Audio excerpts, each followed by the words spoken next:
Hi guys, welcome to Shade 3 Roadside Repairs channel. BMW, Propshaft, 330 X-Drive, E92 or E91, basically X-Drive diesel automatic transmission, Propshaft with one U-joint and two flex discs from both sides. So I'm doing maintenance for the Propshaft today, central support bearing replacement, the cover, dust cover there, and centering support sleeves. So basically, let's start with this sleeve. This is transmission side or transfer case side. As you can see, the sleeve looks like this. This is the depth here. So basically, this is this distance here. It is 5.1, 5.2. Basically 5 millimeters approximately. If you do a mistake here, just a bit, even 1 millimeter, I don't think that it's gonna be a problem, so I'm gonna install it back at 5 millimeters. I also checked some other BMW Propshaft and they're different a bit. I think there is some tolerance from the factory, so no worries about that. I will try the bread approach, just by creating pressure inside, and let's see, this one can go. I think it's very high probability. I'm going to use something like this. It fits there, so the diameter here approximately 15 millimeters basically diameter. I'm really sorry guys, it is food, I understand, but you can also use lithium grease here, but it's gonna create total mess. I already tried it. So I mean, not here, just the other time. You can also use something similar to bread, but people say bread works. I never tried it, to be honest, and I want to see. And I hope it's really the case. Let's see how it works. Basically, I need to fill it completely.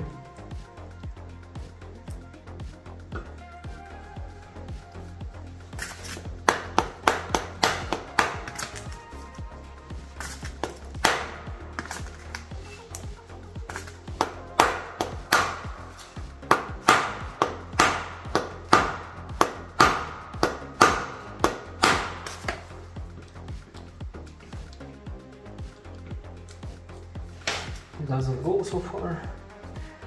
Let's try more. I think I already filled it with bread there.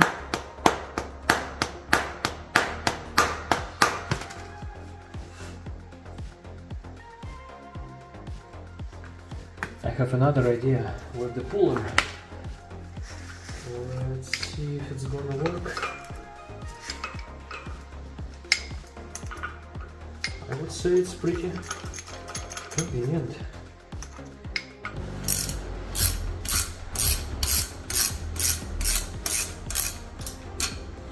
It goes, guys.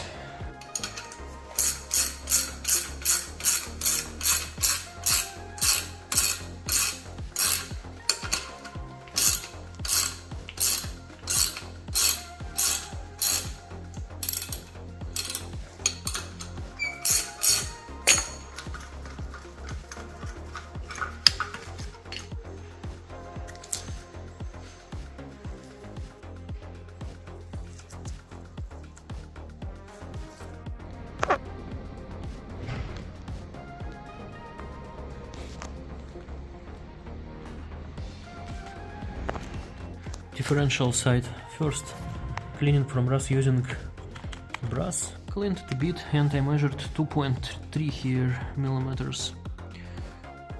Maybe some places it's less, basically 2.3. I think even if you will do 2.4 for example, it's totally fine. So let's try the same approach here.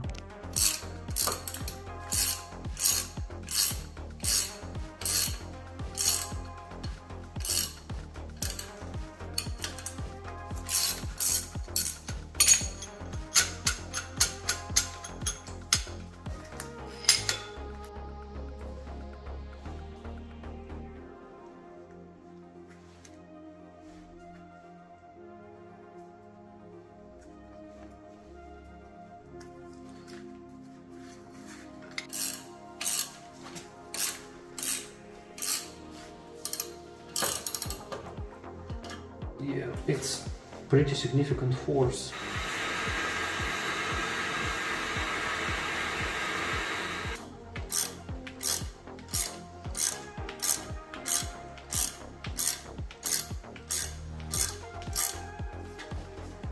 I even remove the rubber.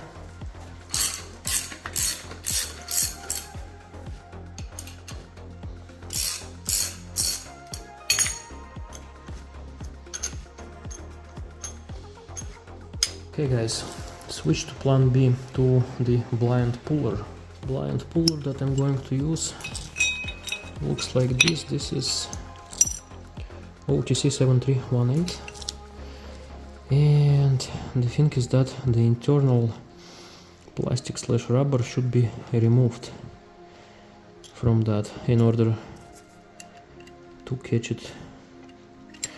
So you can try to cut it, but it's pretty heavy, so I will try to just put the puller and break the internals of that sleeve, because as you can see I already break them partially with this bullet approach.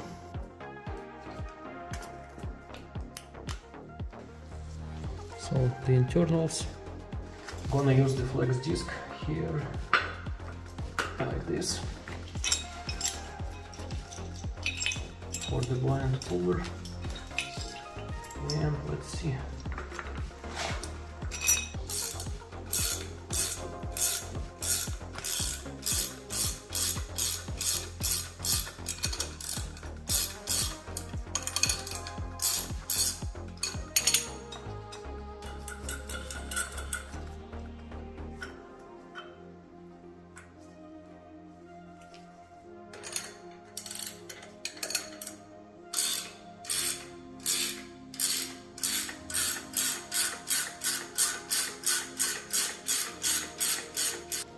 So this puller maximum, what it can do is this, and it's already maximum, so it's not exactly enough there. So try and puller from AliExpress.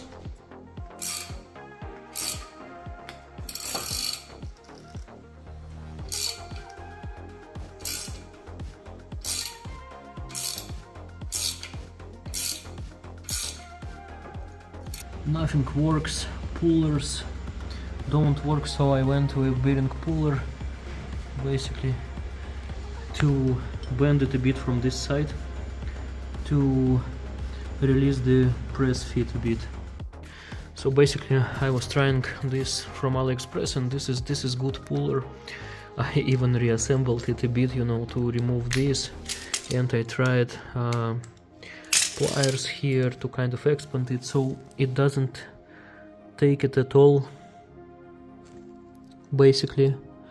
And the thing is that the last resort, you know, is to cut it from inside, but I don't want to cut. I hope this releases press fit at least a bit. The thing is that also I used, basically when I broke all the internals, I also used this steel brush to remove completely all the internals there, and as you can see, you see I severely damaged the sleeve itself. The bore should be okay. I don't like, you know, to put something there to expand, especially this puller, because it can scratch inside, but I'm fine, should be fine. So basically I'm going to bend it even more using puller instead of chisel, because I don't want to hit with real hammer. Rubber mallet is fine, but don't want to hit it. So I will bend it even more to see if it helps, and then I will try again this approach with my pliers. If it doesn't go, I will always be able to cut it, you know. Okay, let's see. Okay, this is the setup, basically my pliers. I keep my puller because, as I said, this original thing is not enough bearing race to keep, and it goes. It finally goes, as you can see. Basically what helped, I bended the sides using bearing puller, small bearing puller, basically like this, and now it goes. I will try to show the sound so that you know, basically try to hear it. You hear the sound.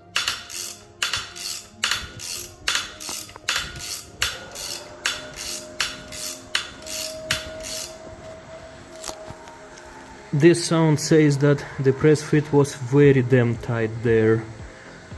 So I will remove it and will show you. So first let's see the bore, and as you can see, no damages at all. There are light scratches at the very end there from pullers, as you can see, but the surface is totally fine. I used brush here already just because there was rust, as you can see. I will, before pressing new sleeve, I will sand it a bit, maybe just lightly, something like 600 grit or even 1k grit, you know, just to polish it kind of lightly, not to remove material. But other than that, see, I mean, no issues here at all, looks perfect, and no hammer. The sleeve itself, basically, see, it's BMW original, and this rust tells, by the way, why it was that hard to remove. The other side, as you can see, totally damaged. This is what's remaining from this. And here I bended it. Basically, this bend really helps because inside it looks perfectly, and these places can really attach there. So this puller works with this approach. By the way, this is the shaft number if you are interested in it. It is E90 X-Drive diesel automatic transmission, and also X1, BMW X1, the same shaft. So basically I have the second shaft, which I'm also working on now to make it as a spare shaft for me, just because I have two shafts and I found them from you know, second-hand deals, pretty good deals, and I decided to have a spare one just because one I'm gonna install and another one is going to be for the case if I have vibrations or whatever. Both are in a good condition. This is 70k kilometers, so it's new with perfect U-joint, and I'm doing sleeves here as well. Basically, this video will be in two parts, and this part will be about sleeves in particular. So this is differential side, and this is where sleeve is pressed significantly, just 2.5, 2.3, 2.4 millimeters out. In this case, bread approach didn't work for me. Here I already also removed it. In my case, as on the other shaft, as you saw, I bended it. In this case, that blind puller finally worked, but I think that press fit here was not that tight like on the previous shaft. I will show you some videos from this differential, from this shaft. So it's not super easy to remove it using the grease. Basically, what I tried the bearing puller and press it with the grease, you know, without hammer and stuff. Didn't work. I even damaged a bit the rubber here. So now I switched to bearing puller. Basically looks like this, and because internals are plastic, as you can see, I a couple of times I put this puller inside and broke the internal plastic part there. So now I think I will be able to install it and maybe pull the bearing finally. Let's see. So I tried a bit more with this bearing puller. Maybe I repeated like 10 times or something. I also have this blind bearing puller from AliExpress, and you know what, it doesn't go. I already removed pretty much all the plastic inside, but it doesn't go. Very interesting. So definitely hydraulic method wouldn't work here, because even in this case it doesn't go, which is interesting. Finally it goes. So this bearing puller works perfectly, but I had to remove all the rubber and all plastic from inside, and also I use Guibo, you know. So you can see it's a bit, you know, bended because Guibo here a bit bended, but force is not very high there, so it's fine. Okay, so I'm going to continue screwing and I will show you how it looks like after. So I removed it, basically all the internals of this sleeve, and this is how the sleeve looks like. It is still on the puller. And this is how puller keeps it. And by the way, see, several times I tried to pull it, and as you can see I even damaged the metal of the sleeve. So imagine hydraulic method wouldn't work here, definitely, I believe. And as you can see, finally I removed all the rubber. Basically, in order to remove the rubber, you can put this thing inside and then rotate, for example. Also, I used this bearing puller, blind bearing puller from AliExpress. This one, by the way, if you are interested in, and it is OTC 7318. It is for pilot bearings, for example, in the crankshaft. It works perfectly for them. So basically, this is the thing. And this is how the place looks like. As you can see, no damages, everything is perfect.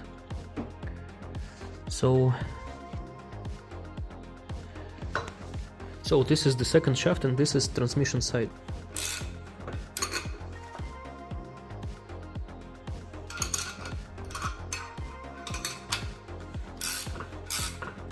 I wanted to show you that bearing puller approach, but I unfortunately broke the sleeve. But because it has kind of these thingies, you see the bigger surface there, and press fit is not very tight. Puller from AliExpress works perfectly. Here, as you can see, it already goes. But this puller has an issue. See, it kind of cannot properly get it. This is actually what happens. But it was enough, because pressed fit was not very tight there. Of course, no damages, everything is perfect. So basically, I believe that I did this job pretty cleanly as a result, but it is definitely pain in the ass. So basically, if you want to tackle these sleeves, the main pain is to unmount them. Basically, I did 4 of them onto the same shafts. Basically, long story short, if it is not completely pressed, in this case likely braid will work. So you can find something like 15 millimeters, or basically prepare something like this, you know, before this job, braid or grease, and you can use bearing puller like this in order to help you, you know, to remove. Likely it will go even if your car is 20 years old. So if it doesn't go using this way, your next step is blind pullers like this. I like this one, but this one is pretty gentle, you know, you can easily damage the thread here. In my case, everything is fine because I was trying to be gentle with this. But be careful with this, and it's kind of not designed exactly for this, it's designed for bearings, and there is usually place to catch them, you know, as you can see. If it's not enough here, you know, you can use basically something like that, but it is very shade tree, but it works as you. So in this video you will likely need Guibo or something like that in order to have some distance, or also this puller from AliExpress also works. So basically have something like this. Once you have this, there will be an issue with all that rubber inside plastic, you know. Basically, instead of cutting it, I find it easier to simply put this puller, repeat it like 5-10 times, you know, break the internals, and then with these wire brushes you will be able to achieve something like here, as you can see, or here, as you can see, it's pretty perfect. If it doesn't work, then you can try to bend, and as you can see here, I bent successfully using the bearing puller. But you can also end up like this. I believe it is because of the distance, you know, distance was more here, and that's why I simply cut through it. So likely it's gonna work with this, where it's just a bit, 2 millimeters, 2.4. But here, maybe try to bend it at the very end, or use chisel, but I don't like chisel. After that you will maybe able to basically make square out of it. Don't just bend in one direction, make square similar to this, and then you will be able to utilize this puller with this new surface that you just created. However, you can end up like this, and in this case the only remaining way will be a chisel basically. If nothing like that works, I guess take Dremel, take something like this and make a cut inside. And after that you will be able to chisel it here, and basically everything is gonna be fine. This is last resort. Of course, cutting or hammering, it is last resort method because you can damage the surface a bit, but I don't think it's gonna be critical. Don't hit the shaft, don't hit the flange. Basically be careful with that. So if you want to tackle this job, at least this kind of preparation that you need to have. It is pain in the ass. I spent overall maybe 5 hours for all of them, even having all that, doing it for the first time. So this is what you can do. I know that BMW has some special tool that you need to put, then rotate, it kind of expands there, but I don't think that it's possible to find it. So keep that in mind, and good luck guys, and thank you for watching. There will be a second part where I'm going to press them back. I recommend you to use press here basically, so that everything goes perfectly. And also I will replace the center support bearing. Stay tuned. Thank you. If you have a good shaft and you are planning to only replace center support bearing, replace only center support bearing. If before you didn't have any vibrations or whatever like that, don't tackle those sleeves. It is kind of to make the job perfect if it's your project car or something like that.